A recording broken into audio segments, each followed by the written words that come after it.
So it's a new season in marketplace operations. It's a new day in business leadership. And if that's true, then there are new demands for us as leaders to respond to. And one of the ways that we're inspired to respond is to expand our business priorities. We've been talking for a long time now about just the need for business to transform the way that it impacts people's lives, both people within organizations and people outside in wider society. We've been talking for a long time about how business needs to be cognizant of how it's impacting the planet and how it's impacting future generations.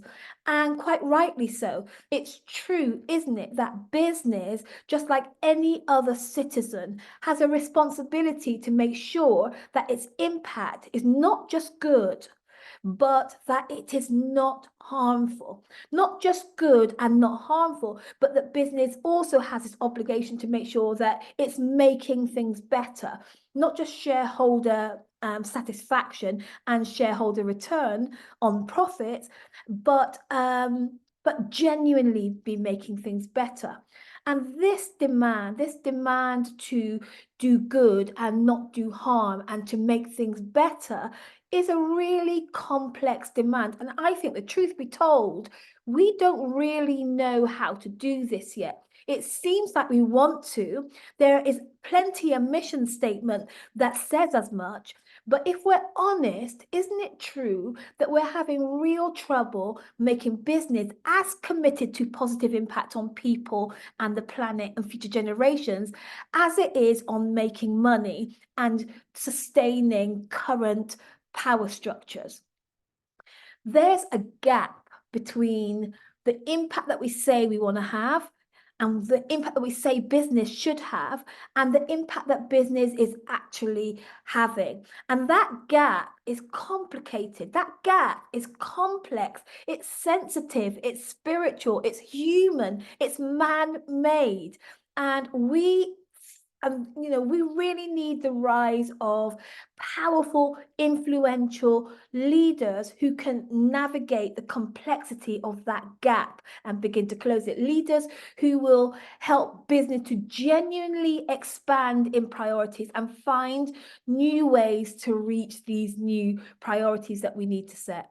Leaders who will understand their organization, understand their industry and their field. Leaders who are sensitive to human nature and human nuances.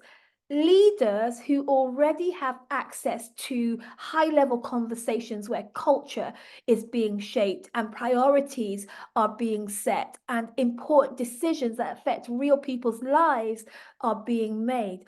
And these leaders, I'm really excited about the rise of these particular types of leaders, because these are the leaders who are powerfully positioned to detect problematic gaps and see traditional approaches and usual ways of doing things that are getting in the way of our more desirable outcomes and our more desirable results that we say we want to see in business.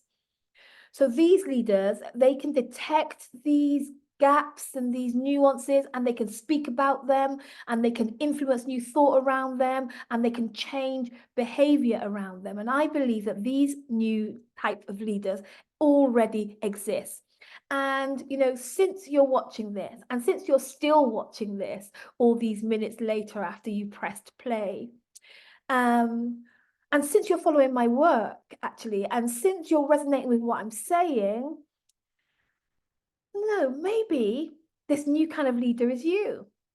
Maybe you're it. And perhaps you're one of those whose journey so far in leadership has been about doing and learning and becoming and climbing and establishing and doing all the things to get where you are right now. Perhaps you're one of those whose eyes are opening up to the gaps, that you can see the missing pieces in contemporary leadership.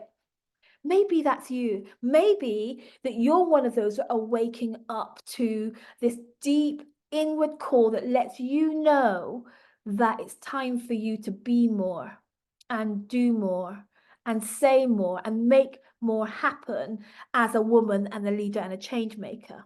Could I be talking to you?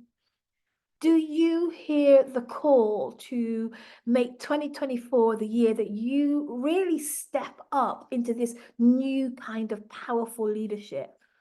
Are you up for the job of helping business to close the gap on what we say we want and what we're actually producing, the results that we're actually producing? I think it's you. I think, why not you? Let me know what you think and how this is landing about this as a personal call to you. My name's Dion Johnson. I'm excited about you as a leader. I'm calling 2024 the year of the leader. And, if you're sensing that there's more for you to be, more for you to do, more for you to say, I'm encouraging you not to ignore that. We have need of you in your space. And if you'd like to talk about how I can support you to rise up into a new kind of powerful level of leadership, then please reach out. See you later.